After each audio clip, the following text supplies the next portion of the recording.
Alors c'est ce qu'on appelle espaces verts. Les espaces verts qui sont parfois publics, parfois sont privés.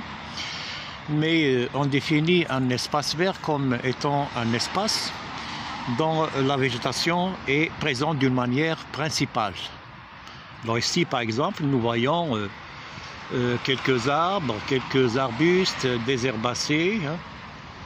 Donc c'est des espaces qui sont un peu étendus, mais qui sont garnis d'une végétation propre et bien ordonnée. Et généralement, ce sont des espèces qui sont ornementales.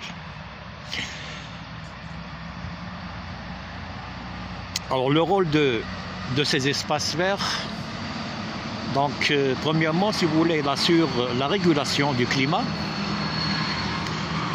En même temps, elle assure l'amélioration de la qualité de l'air.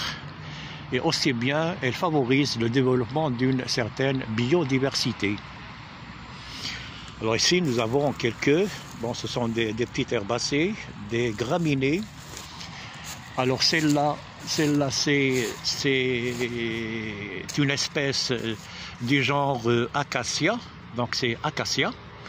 Et les acacias, généralement, ce sont des espèces australiennes. Ils sont donc reboisés dans ce milieu. Ici même, c'est une autre espèce d'acacia. Alors celle-là, c'est Acacia cyanophylla. Et celle-là, c'est une autre espèce d'acacia. Alors les acacias, en fait, ce sont des légumineuses. Et là, on reconnaît bien leur fruit. Alors ici, le fruit de cette espèce, donc c'est bien des gousses. Des gousses, donc elle appartient bien à la famille des légumineuses. Donc c'est toujours acacia. Apparemment, c'est Acacia mollissima. Alors nous avons donc toujours quelques autres espèces qui sont des petites herbacées ou bien des arbustes, des petits arbustes. Ici par exemple nous avons Lantana camara. Nous avons également cette composée que l'on voit en capitule. Nous voyons même ici le romarin, Rosmarinus officinalis, il est déjà en fleur ici, une lamiacée, une labiée. Alors ces espaces verts également, pour l'homme, si vous voulez, il invite au repos et à la relaxation.